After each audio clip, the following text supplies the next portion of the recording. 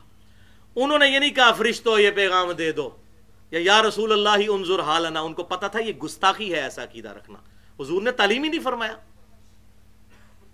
اللہ سے کہہ رہے ہیں، اللہ پہنچا رہا ہے، ہمارا آج بھی سلام پہنچ رہا ہے، اللہم صلی علی محمد کہیں یا السلام علیکہ ایھا النبی، ہمیں کوئی یا رسول اللہ سے چڑ نہیں ہے، ہم یہاں بھی یا رسول اللہ کہتے ہیں، ہر نماز میں کہتے ہیں، لیکن کیا عقیدہ ہے؟ اللہ تعالیٰ ہمارا سلام حضور تک پہنچا رہا ہے، السلام علیکہ ایھا النبی ورحمۃ اللہ وبرکاتہ۔ میں نے تو تقریباً 2.25 گھنٹے کی مسئلہ حاضر ناظر کے اوپر گفتگو کی ہے، مسئلہ نمبر 7 کے نام سے، اور اس میں جو ایگزیجریشنز ہیں ساری طرف کی وہ میں نے الحمدللہ کھول کر بیان کی ہیں۔ آج کے لیکچر کے حوالے سے کوئی تشنگی نہ رہ جائے، 2 لیکچرز اس کے ساتھ کمپلیمنٹری جڑے ہوئے ٹاپک ہیں جو میں آج بیان نہیں کر سکا، ورنہ 3 گھنٹے اور لگ جاتے ہیں، میں آخر میں بس ان کا حوالہ دے دوں۔ پہلا لیکچر ہے مسئلہ نمبر 43 کے نام سے، وسیلہ اور توسل کے صحیح احکام و مسائل، تقریباً 1.5 گھنٹے کی گفتگو ہے، اور دوسرا لیکچر ہے مسئلہ نمبر 54C اور D کے نام سے، یہ توسل والا لیکچر 88 منٹ کا، اور یہ دوسرے والا لیکچر مسئلہ 54C اور D، قبر رسول صلی اللہ علیہ وسلم کی حاضری سے متعلق فرقہ وارانہ نظریات کا تحقیقی جائزہ، یہ 200 منٹ کی گفتگو ہے۔ ان دونوں لیکچرز میں میں نے 2 ایکسٹریمز کا رد کیا ہے۔ ایک ایکسٹریم پر ہیں امام ابن تیمیہ المتوفا 728 ہجری اور ان کے چند جذباتی فالوور، سارے نہیں، وہ ایک ایکسٹریم پر چلے گئے اس عقیدے میں، توسل والے مسئلے میں بھی اور قبر رسول کی حاضری والے میں، اور دوسری ایکسٹریم پر ہیں صوفیہ اور ان کے بھی لیڈر امام ابو الحسن علی السبکی المتوفا 756 ہجری، اور مزے کی بات ہے دونوں شیخ الاسلام ہیں، جس طرح ڈاکٹر تعلق قادری صاحب بھی شیخ الاسلام ہے نا، تو یہ دونوں شیخ الاسلام ہیں، ایک ہی زمانے میں ہیں، ایک صوفی ہیں اور دوسرے وہ امام ابن تیمیہ، اور دونوں کو شیخ الاسلام کا لقب دیا جاتا ہے، کیونکہ ہر بندے کا جس کو دل کرتا ہے وہ شیخ الاسلام کا لقب دے دیتا ہے۔ یہ کوئی قرآن حدیث میں تو لقب کسی کے لیے نہیں آیا، آپ جس کو مرضی کہتے رہے، ہم نہ اس کو غلط کہتے ہیں نہ اس کی تائید کرتے ہیں، آپ کی مرضی، اجتہادی مسئلہ ہے۔ تو شیخ الاسلام ابن تیمیہ المتوفا 728 ہجری وہ ایک ایکسٹریم پہ، اور امام ابو الحسن علی السبکی المتوفا 756 ہجری وہ دوسری ایکسٹریم پہ، دونوں کا میں نے الحمدللہ رد کر کے حق راستہ، آدھا سچ ادھر تھا آدھا ادھر تھا، وہ آدھا ادھر سے لے کے آدھا ادھر سے لے کے سچی بات امت کو بتائی ہے، کیونکہ میری روٹی الحمدللہ دین کے ساتھ نہیں جڑی ہوئی الحمدللہ۔ اور اپنی گفتگو کو کنکلوڈ کرتے ہوئے میں آخر میں وہ حدیث سناؤں گا جو میں تقریباً ہر لیکچر میں ہی سنا دیتا ہوں، اس کے بغیر یہ عقیدہ کلیئر نہیں ہوتا، اور اس حدیث نے امت کو بالکل صحیح عقیدہ ہر حوالے سے دے دیا۔ میں کہتا ہوں اس ایک حدیث سے مسئلہ حاضر و ناظر، مسئلہ علم غیب، مسئلہ حیات النبی، مسئلہ استانت، ہر مسئلہ اس حدیث میں ریزالو ہے، توسل وسیلے کا بھی۔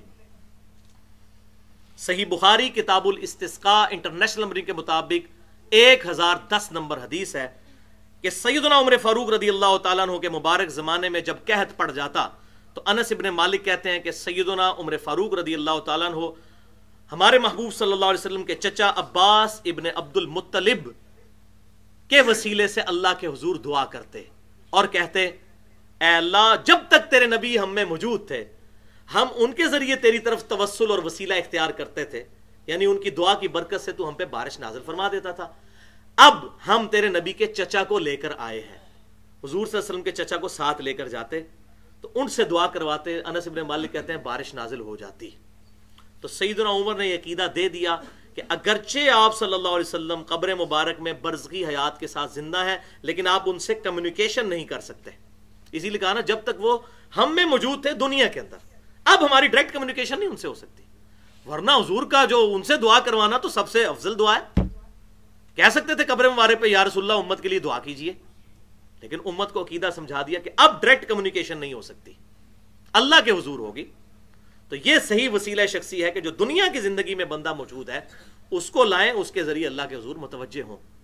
اور مزے کی بات یہ ہے کہ بخاری اور مسلم میں جو احادیث ہیں کہ آپ صلی اللہ علیہ وسلم کے مبارک انگلیوں سے پانی کے چشمے جاری ہوئے، ان میں سے ایک حدیث کے راوی سیدنا عمر بھی ہیں۔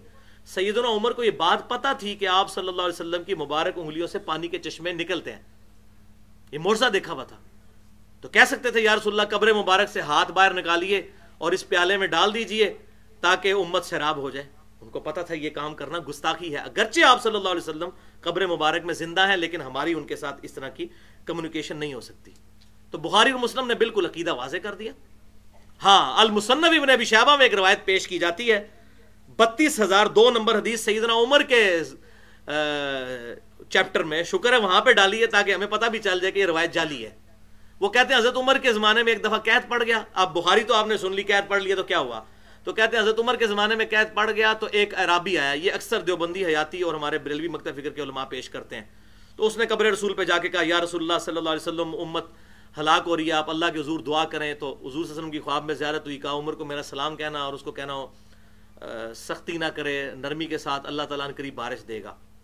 وہ کہتے ہیں دیکھیں جی صحابہ کرام ڈائریکٹ بھی قبر سے مانگتے تھے. بھائیو اس روایت میں آمش مدلس ہیں اور ان سے روایت کر رہے ہیں, اور مدلس کی آن والی روایت سما کی تصریح کے بغیر ضعیف ہوتی ہے. اور اگر کوئی کہتا ہے نہیں مانتا میں اس کو, تو آمش سے بھی 1,00,000 گنا بڑے امام حسن بصری تابعی 70 صحابہ کی صحبت کرنے والے, ان کی آن والی روایت وہ کہ جو اپنے باپ کے جہلی نسب پر فخر کرے dash dash dash dash dash, اس کو پھر مانے کوئی صحیح, ولیعوذ باللہ تعالیٰ اپنا ایمان برباد کرے. تو یہ بہرحال وہ توسل والے لیکچر میں نے اس کا پورا انالیسس کیا ہے. اسی طریقے سے ایک روایت واقعہ حرہ کے دنوں میں کہا جاتا ہے کہ جی سنن دارمی سے روایت 93 نمبر پیش کی جاتی ہے کہ سعید ابن مسیب جو ہے وہ قبر رسول کے پاس قید ہو گئے تھے جب یزید کی ظالم فوج نے مدینہ شریف پہ حملہ کیا. یہ بات تو ٹھیک ہے, اور مسجد نبوی میں 3 دن تک نماز نہیں ہوئی اور وہاں پہ بڑا ظلم ڈھایا اس نے. تو وہ کہتے ہیں 3 دن تک میں قبر رسول کے پاس تھا تو مجھے نمازوں کی ٹائمنگ کا قبر سے اذان کی آواز آنے سے پتہ چلتا تھا. تو وہ کہتے ہیں دیکھیں جی آپ کہتے ہیں وہ تو قبر سے اذان باہر آتی تھی آواز, یہ تو بھائی ہے ہی امپاسبل بات ہے. اور یہ روایت جو سنن دارمی کی 93 نمبر روایت ہے, سعید ابن مسیب سے جو بندہ یہ روایت بیان کر رہا ہے نا, اس کا نام ہے سعید بن عبد العزیز, اور وہ بندہ وہ ہے جس نے سعید ابن مسیب کا زمانہ ہی نہیں پایا ہوا. یہ روایت منقطع ہے, سند نہیں جڑی ہوئی. اب میں کہتا ہوں جی محمد علی جناح نے فلاں جلسے میں فرمایا, تو مجھے سند بیان کرنی پڑے گی کہ میں نے اپنے نانا سے سنا کہ جب وہ میٹرک کے اسٹوڈنٹ تھے تو انہوں نے وہاں پر جلسہ اٹینڈ کیا, انہوں نے یہ بات سنی, یا فلاں شخص کی کتاب میں یہ بات لکھی ہے کہ وہ وہاں پر موجود تھا اور یہ ہوا. تو مجھے سند بیان کرنی ہوگی, بغیر سند کے تو بات جھوٹی ہوگی, ورنہ تو جو جس کا دل کرے گا بیان کرے. تو یہ منقطع روایت ہے, یہ اکثر پیش کرتے ہیں. اب آخر میں 2 واقعات دماغ کی بریکیں کھولنے کے لیے. بریکیں نہیں کھلتی جب تک کوئی بات کڑوی نہ کی جائے, اور یہ اس حیات النبی کے عقیدے کا. اب یہ ساری کی ساری چیزوں کے بعد اگر میرے جیسا منصف مزاج بندہ یہ کہہ رہے خدا کے لیے یہ دنیاوی زندگی نہیں ہے, اس کو مانے. ہم نے تو دیکھیں دیوبندی مماتیوں سے بھی ٹکر لے لی, اور اہل حدیث جو چند لوگ ان کی وجہ سے گمراہ ہوئے ان سے بھی ٹکر لے لی ہے یہ لیکچر دے کے. تو اب میں ایمانداری سے یہ بات کرنے لگا ہوں. یہ 2 واقعات انتہائی گستاخانہ واقعات. پہلا واقعہ دیوبندی عالم شیخ زکریا کاندلوی صاحب جو تبلیغی جماعت کے بڑے امیر میں سے تھے, انہوں نے فضائل اعمال بھی لکھی, فضائل درود بھی, فضائل حج بھی, فضائل صدقات بھی. انہوں نے فضائل درود اور فضائل حج میں واقعہ نمبر 12 پیج 166 کتب خانہ فیضی جو رائے ونڈ سے شائع ہوتی ہے فضائل حج, اس کا حوالہ, اور بریلوی مکتبہ فکر کے بہت بڑے عالم الیاس قادری صاحب جو دعوت اسلامی کے امیر ہیں, ان کی کتاب ہے فیضان سنت, اس کا صفحہ ہے 654, مصافہ اور معانقہ کی سنتیں اور آداب. یہ سنتیں اور آداب سکھا رہے ہیں. اور واقعہ کیا لکھتے ہیں, وہ کہتے ہیں جی 555 ہجری میں حضور صلی اللہ علیہ وسلم کی وفات کے 550 سال کے بعد ایک صوفی بزرگ شیخ احمد رفائی صاحب قبر رسول پر حاضر ہوئے اور کہا یا رسول اللہ صلی اللہ علیہ وسلم, جب تک میں مصر میں تھا میری روح آ کر آستانے پہ حاضری دیتی تھی. اب یہ پتہ نہیں کون سی روح ہے کہ جو زندگی میں بھی نکلتی ہے اور پھر واپس چلی جاتی ہے. یا رسول اللہ اب جسموں کی حاضری کی باری آئی ہے, قبر مبارک سے اپنا ہاتھ باہر نکالیے, میں آپ کے ہاتھ مبارک کو بوسہ دینا چاہتا ہوں. ولیعوذ باللہ تعالی. بھائیو لاکھوں اگر حاجی یہی قبر رسول پر حاضری کے وقت ڈیمانڈ رکھ دیں, یہ پاسبل ہے؟ آپ صلی اللہ علیہ وسلم بالکل جسمانی اور روحانی حیات کے ساتھ برزخی موڈ میں زندہ ہے, دنیا میں کمیونیکیشن نہیں ہو سکتی. تو کہتے ہیں جی 90,000 لوگوں کی موجودگی میں قبر مبارک سے ہاتھ باہر نکلا. یہ خواب نہیں بیان کر رہے, 90,000 کا مجمع کٹھا تو نہیں خواب دیکھ رہا, یہ بیداری کا واقعہ وہ بیان کر رہے ہیں. کہہ رہے ہیں جی 90,000 لوگوں نے یہ منظر لائیو دیکھا کہ قبر مبارک سے ہاتھ نکلا اور شیخ احمد رفائی نے بوسہ دیا, اور ان منظر دیکھنے والوں میں شیخ عبد القادر جیلانی رحمت اللہ علیہ کا نام بھی ذکر کیا جاتا ہے. کر دو جی ذکر تہاڈی مرضی جدا مرضی, تاکہ بریلوی بیچارے سہم جان کے 11ویں والے پیر بھی سن تے پھردے ہویا ہونا ہے. وہ پائی کتنے لکھے ہوا ہے, کدھر لکھا ہوا ہے؟ ان کا نام بھی ذکر کیا جاتا ہے تاکہ سارے پکے ہو جائیں کہ یہ بات بالکل ٹھیک ہے. بھائیو جھوٹ کے پاؤں نہیں ہوتے, اور چور اپنی لنگوٹی چھوڑ کے بھاگتا ہے. اور چور نے یہاں لنگوٹا چھوڑا ہے کہ 1000 سال پہلے کا واقعہ, تقریباً 900 سال پہلے کا, اور کہہ رہے ہیں مسجد نبوی میں 90,000 کا مجمع. بھائی 90,000 کا مجمع آج سے 900 سال پہلے تو بڑی دور کی بات, آج سے 50 سال پہلے بھی 90,000 کا مجمع مسجد نبوی میں نہیں آتا تھا. یہ تو 55 میں ایکسٹینشن ہوئی اور پھر 90s میں آ کے ایکسٹینشن ہوئی, تو اب 6.5 لاکھ بندہ آتا ہے. آج سے تو 50 سال پہلے بھی 90,000 کا مجمع مسجد نبوی میں نہیں آتا تھا. اور پھر 90,000 بندہ بیک وقت ایک ہاتھ مبارک کو دیکھ سکتا ہے, وہ کتنا ہوگا سائز میں؟ حافظ کا تو قبر مبارک کا سائز بھی ہمیں پتا ہے. وَلِعَوْذُ بِاللَّهِ تعالیٰ. میں یہ کہتا ہوں اتنی بڑی گستاخی, اتنی بڑی جرت. یار صحابہ کرام تو حضور صلی اللہ علیہ وسلم کی وفات کے بعد روتے روتے مر گئے, سیدہ فاطمہ باقی صحابہ کے. ہم اپنے نبی کو اب دیکھ نہیں سکیں گے. انہوں نے تو کبھی نہیں کہا کہ جی قبر مبارک سے ہاتھ باہر نکالیے ہم دیکھیے. سیدہ عائشہ 47 سال تک حضور کے بعد زندہ رہی ہیں, 47 ایئرز, اور اسی حجرے میں جہاں کے قبر مبارک ہے. انہوں نے کبھی نہیں کہا کہ میری حضور سے ملاقات ہوئی. سیدہ فاطمہ نے کبھی نہیں کہا میری ملاقات ہوئی. حتیٰ کہ جب سیدہ عائشہ اجتہادی غلطی کی وجہ سے جمل کے لیے نکلی تو بڑا اچھا موقع تھا, آپ صلی اللہ علیہ وسلم قبر مبارک سے ہاتھ باہر نکالتے کہ نہ لڑو جا کر علی کے ساتھ, وہ خلیفہ برحق ہے. بعد میں جو سیدہ عائشہ روتی رہی, ان کا دوپٹہ تر ہو جاتا تھا. صحیح بخاری میں بھی اشارتاً ذکر ہے, مسند امام احمد, مصنف ابن ابی شیبہ میں, وہ کہتی تھی حضور کے بعد میں نے اتنی بڑی غلطی کی ہے علی سے جنگ کر کے, مجھے اب میری سوکنوں کے ساتھ دفن کرنا, قبر رسول کے ساتھ دفن نہ کرنا, تاکہ ان کی وجہ سے لوگ میری تعریف نہ کریں, ابو بکر, عمر اور رسول اللہ کی وجہ سے. بعد میں وہ روتی تھیں تو حضور صلی اللہ علیہ وسلم روک لیتے نا سیدہ عائشہ کو کہ تم یہ کام نہ کرو. ان سے زیادہ لاڈلی بیوی دنیا اور آخرت میں حضور صلی اللہ علیہ وسلم کی بیوی اور ہماری ماں, انہوں نے کوئی ایسا میں کہتا ہوں جی اس میں میرا چیلنج ہے, کوئی ضعیف روایت دکھا دیں کہ حضرت عائشہ نے کہا کہ قبر رسول پہ میری اپنے محبوب صلی اللہ علیہ وسلم سے ملاقات ہوئی ہے. آئی بات کے لوگ سنا ہے آپ ہر عاشق کے گھر تشریف لاتے ہیں, میرے گھر میں بھی ہو جائے چراغاں یا رسول اللہ, اور جب کوئی سمجھاتا ہے اس کو کہتے ہیں گستاخ ہے. گستاخ تو آپ ہو. اور یہی بات المہند المفند میں دیوبند مکتب فکر کے جو کتاب ہے اس میں جو شیخ الشنقیطی نے جو اس پہ تقریض لگائی ہے, اس نے لکھا ہے کہ ہمارا یہ عقیدہ ہے کہ حضور صلی اللہ علیہ وسلم وفات کے بعد بھی دنیا میں تصرف فرماتے ہیں, قبر سے نکل کے دنیا میں تصرف فرماتے ہیں. تو یہ دیوبند کے حیاتی گروپ اور بریلوی ان کا تقریباً عقیدہ اس معاملے میں ایگزیجریٹ کر گیا کہ اس کو دنیاوی زندگی سمجھ, یہاں پر یہ غلطی پہ ہے. باقی میں بالکل اس ویڈیو کی وساطت سے یہ بات حق مانتا ہوں کہ دیوبند اور بریلوی مکتب فکر, دیوبند کا حیاتی گروپ, ان کا عقیدہ 80% ٹھیک ہے ایز کمپیئر ٹو مومباتیوں کے اور باقی لوگوں کا, ان کا 20% ٹھیک ہے. لیکن یہ 20% کی اپنی اصلاح کریں, اور اہل حدیث کے بھی جو لوگ گمراہ ہوئے ہیں مومباتیوں کی وجہ سے اور انہوں نے اپنا عقیدہ خراب کیا, گستاخانہ عقیدہ رکھا, وہ بھی اپنی اصلاح کریں. وہ 80% ٹھیک ہے, یہ 20% ٹھیک ہے. تو 80-20 کی ریشو کو ملائیں اور جو حق بات ہے اس کو قبول کریں. الحمدللہ وہ میں نے بیان کر دی.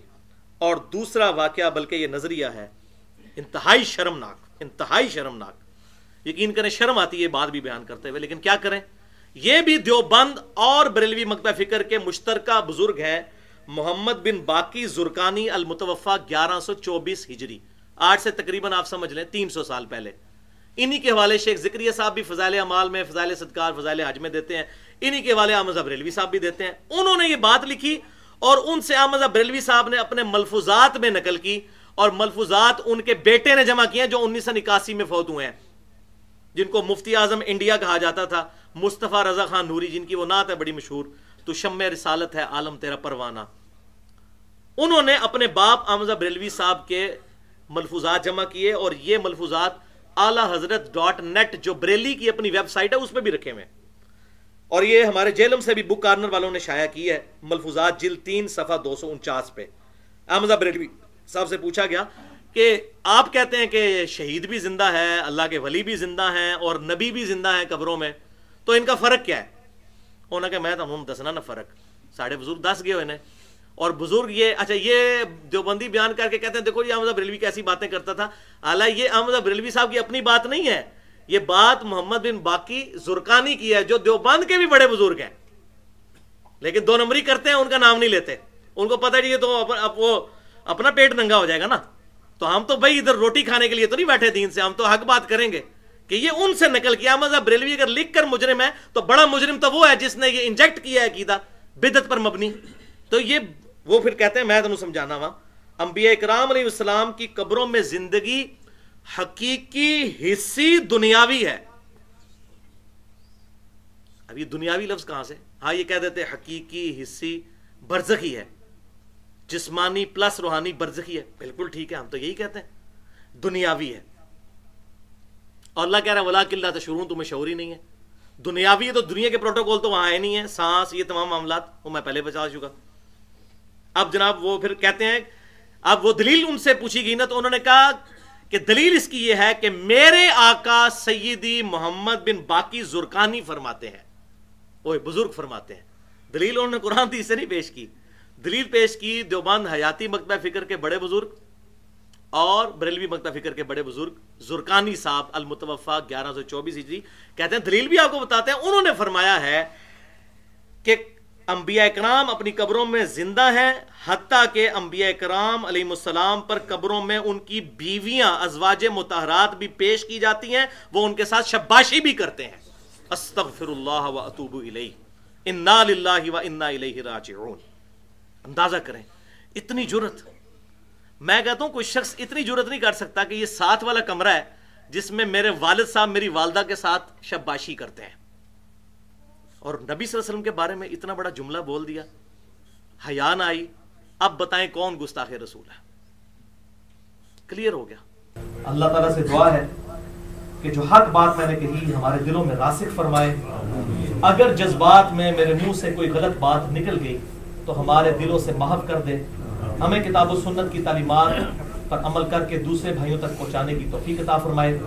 سبحانک اللہم و بحمدک, اشہد ان لا الہ الا انت, استغفرک و اتوب الیک, وما علینا الا البلاغ المبین. علی ٹائم کیوں ہے؟ ایک کرامت ہے. اس طرح کرامت ہو سکتی, کوئی دکھا نہیں سکتا نا, ہو جاتی ہے. اچھا جی, 12 بندے بیٹھے ہیں, کتنے؟ 40-45. تو پھر اب کیا صورتحال ہے, کتنے ہو گئے ٹوٹل؟ 200 بندہ ہے. پمفلٹ سارے بھائی جو نئے آئے ہیں نا, وہ ہمارے ریسرچ پیپرز لے کر جائیے گا. ریسرچ پیپرز آپ کو مل جائیں گے باہر. اور کون بانٹ رہے ہیں عمران بھائی؟ ہاں